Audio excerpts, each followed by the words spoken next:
Hello everyone. So we are on week 2 and I am going over the reading or language arts portion and Miss Melanie is going over the math portion. So let's get started. The first day of the week we're going to be going through the letters G through M, and then the second day that they're there we're going through N through S. So you'll be reviewing those letters on your days home, and if you're distance learning you'll be reviewing those letters or going over those letters during days 1 and 2 for these, and then 3 and 4 for these letters. Okay, so I'm going to teach you the short rhythms that go along with every one of those letters. And if you don't remember or you need a memory jogger, make sure you open up the document that I sent, that is the Wonders Reading Stories, and it will help you with that. Okay, so let's go over G.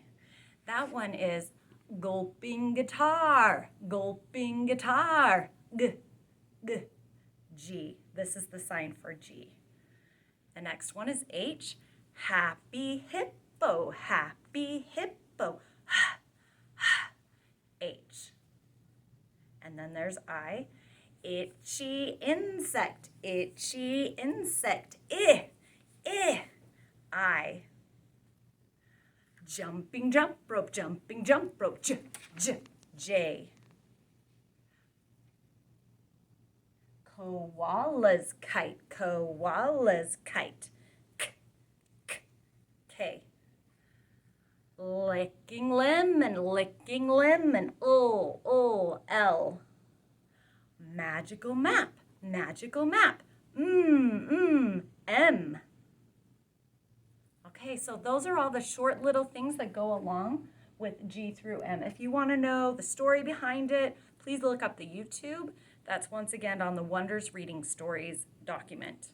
Let's go over the second set, N through S. Noisy nest, noisy nest. N. Oscar octopus, Oscar octopus. O. Popping piano, popping piano. P. Quiet queen, quiet queen. Q. Rosie's roses, Rosie's roses. R. Sizzling sun, sizzling sun. S. And those are the little rhythms that go along with the stories. They will help your child to remember the different letter sounds and the different letter names. So once again, as I said in the last YouTube, if your child is having problems with something like G, a lot of kids think J for G, which is the other sound, but we want to have them be completely solid with the G sound before we introduce the J sound. Okay, so if your child is struggling with that, find G's everywhere and review that little gulping guitar, gulping guitar, G, G, G. Eventually, you'll be able to point to the G and say, what's the sound of that letter? And hopefully they'll be able to say G. If they don't, go like this. See if they'll pick it up and say G. And so that should help you to review some of those if they can't remember it. For handwriting this week, we are going over several letters. As I went over last time, we went over F, E, and D. As I pointed out last time, all of these start up at the starting corner right there. So the song we sing with it is, where do we start our letters at the top? Where do we start our letters at the top? If you want to start a letter, then you better remember to start it at the top. So if your child is starting the letter at the bottom, remember that's not as good for brain development as starting at the top and going down, left to right, top to bottom, just like they read. So let's go over the handwriting we're going to go over for this week. Just a moment.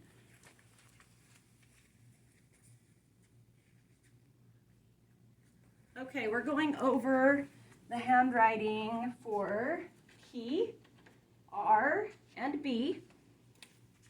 P, R, and B, and then N and M. Once again, all of these are what's called frog jump starting corner letters. The nice thing about the set, so on the first day we're going over these. As you can see, they build on each other. A P goes like this, and you can tell your child, okay, what's the difference between a P and an R? And they'll say, well, hey, the R just has another stick.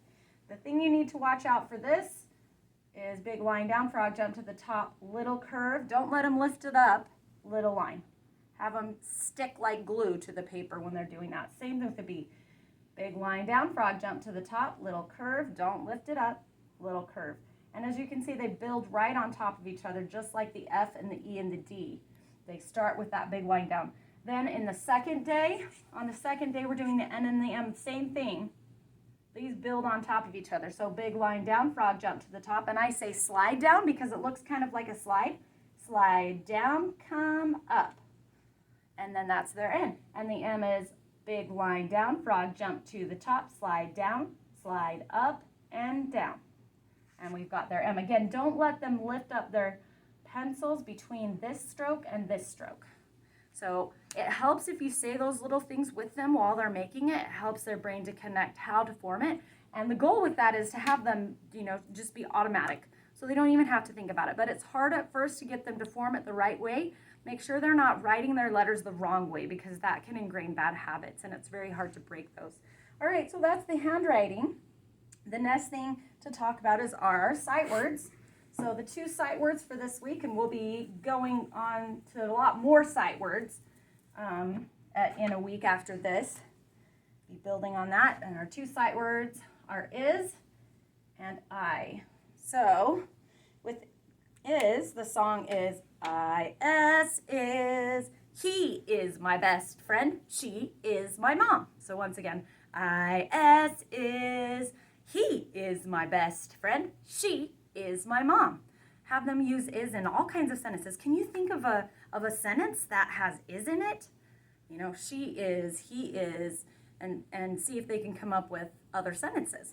Then the second is I. I am great. I am great. So that's our little saying for the word I. Find them everywhere. Another idea besides finding them everywhere, as I suggested last week, is to have them make those words with clay. They can make them with clay. They can also take a Post-it note, and you can write that word there. You can put that Post-it note on the TV, and before they turn that TV on, you say, wait, what is that sight word? Or you can put it on the light switch and say, wait, before you turn that light off, what's that sight word? So you just put it everywhere, expose them to it as much as possible. The last thing I wanted to talk about is something called phonemic awareness. And phonemic awareness, it's a little bit difficult to explain, but the easiest way to talk about it is if you close your eyes, you can do these skills. For example, what is the first sound in Matt? Well, you don't have to see anything. You just can hear it. You know that Matt starts with not the name, the sound. So I do some games and things with the kids with my puppet, and I'll do first sounds, I'll do middle sounds, I'll do last sounds, and I'll also put sounds together to make words. Here's one of the games that I do with my puppet. This is Percival. Hi guys. You can do it with a puppet, you can do just silly things, you can just be boring, do flashcards. With Percival, well, not flashcards because this is hearing, sorry about that. With Percival, he does 3 sounds, and then the child puts it together. For example, I'm going to tell you a word. Listen, it's a secret word, and you're going to put it together to make a word. Let me know what the word is. So I say, k-at. What word is it? See if they can put it together to make a word. D-og. Then they put it together to make a word. Another example would be, hey, what is the first sound in these words? Matt. And then they have to say bat. And then they have to say b. So these are some things that you can do to help them with phonemic awareness. Remember, those are the skills that you can do with your eyes closed. So one of the easiest ways to include phonemic awareness in your daily life is if you are at home, they're sitting down at the table, 10, 15 times a day. Hey, what sound does table start with? Hey, I have a secret word I'm thinking about. We are going to eat apples for lunch. See if they can put that together. Just put it in your everyday life. Well, thank you so much for joining me for week 2 reading. Make sure that you let me know if you have any questions. Bye. Have a great week.